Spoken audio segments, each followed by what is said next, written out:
बरसात ख़त्म होते ही क्या आपके प्लांट ने ग्रोथ करना बिल्कुल रोक दिया है। प्लांट ख़राब होने की स्थिति में आ गया है।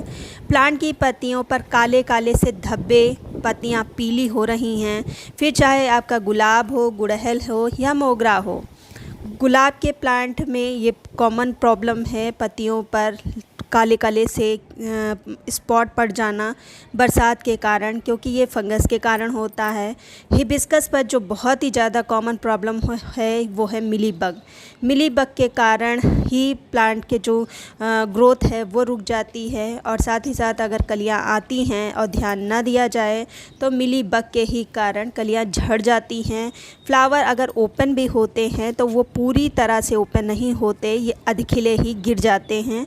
सबसे पहले तो कलियां ही गिर जाती हैं, फ्लावर का तो टाइम ही नहीं आ पाता है। जैसे कि आप मेरा एक प्लांट देख सकते हैं, ये देखिए इस समय बरसात जब लगभग ख़त्म होने को है, अब उसकी जो प्रॉब्लम है देखने को आ रही हैं। पत्तियां देखें कितनी पीली हो रही हैं, और फ्लावर देखें अधखिले से हैं। इसका मेन कारण मिलीबग है। ये देखिए ऊपर से बिल्कुल दिखाई नहीं देते, और नीचे प्लांट्स के जो फ्लावर होते हैं उनके नीचे लगे होते हैं। ये बहुत ही कॉमन प्रॉब्लम है हिबिस्कस में। दूसरा जो बरसात के कारण अभी मैं आपको दिखाती हूँ, ये कल ही के वीडियो में मैंने आपको दिखाया था। इस तरह के कीड़े पूरा जो प्लांट की पत्तियां हैं वो सफ़ा चट कर जाते हैं। तो अगर आप ध्यान नहीं देंगे तो आपके प्लांट ख़राब हो जाएंगे और अच्छे से ग्रोथ नहीं कर पाएंगे। तो आपको करना क्या है, आप ही के घर में एक बहुत बढ़िया चीज़ रखी हुई है, वो है बेकिंग सोडा। मैं बेकिंग पाउडर की बात नहीं कर रही हूँ, मैं कर रही हूँ बेकिंग सोडा की, जो कि बहुत ही अच्छा इंसेक्टिसाइड और पेस्टिसाइड, साथ ही साथ फंगिसाइड का भी काम करता है।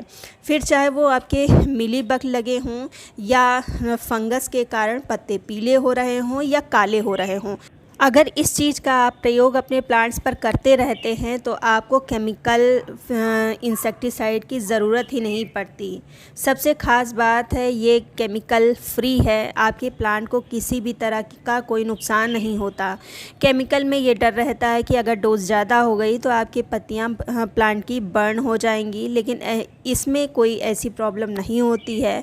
आप हफ्ते में एक बार अगर इसका प्रयोग करते हैं तो आपके प्लांट पर ये सब कीड़े नहीं लगते हैं।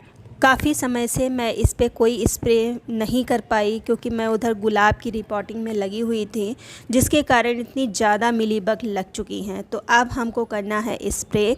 उसके लिए मैंने लिया है 1 लीटर पानी और उसमें आधी चम्मच ये बेकिंग सोडा का इस्तेमाल किया है। साथ ही साथ इसमें जो दूसरी चीज़ जाएगी वो है हैंड वॉश, जो डेली यूज़ होता है वही हैंड वॉश है। अगर हैंड वॉश आपके पास नहीं है तो कुछ सर्फ़ डाल सकते हैं या डिशवॉशर डाल सकते हैं, कुछ भी डाल सकते हैं, और इसको अच्छे से मिक्स कर देंगे। और जहाँ पर कीड़े लगे हैं, मिलीबग वगैरह लगी है, वहाँ पर धार बनाकर स्प्रे करेंगे। अब प्रॉब्लम अगर ज़्यादा है तो आपको तीसरे दिन करना पड़ेगा। अगर प्रॉब्लम कम है, जैसे आप प्रिकॉशन के तौर पर ले रहे हैं, तो 7 दिन पर आप बेकिंग सोडा का इस्तेमाल करें। आपको केमिकल की ज़रूरत ही नहीं पड़ेगी, बहुत अच्छा काम करता है। अगर प्लांट की पत्तियां मुड़ रही हैं तो भी आप इसका प्रयोग कर सकते हैं, और साथ ही साथ और भी बहुत सारी ऐसी चीज़ें हैं जिनका प्रयोग कर सकते हैं, जैसे खट्टी छाछ, उसका भी प्रयोग कर सकते हैं। ये मिलीबग के लिए, या पत्तियों में एक मरोड़ रोग लग जाता है जिसके कारण पत्तियां मुड़ी मुड़ी सी होती हैं, तो उसमें खट्टी छाछ बहुत अच्छा प्रभाव दिखाता है। खासकर यही बरसात ही ऐसा टाइम होता है जब ये प्रॉब्लम बहुत ज़्यादा होती है। तो आप अपने प्लांट पर ध्यान दीजिए, वरना पूरे प्लांट सफ़ा चट हो जाएंगे।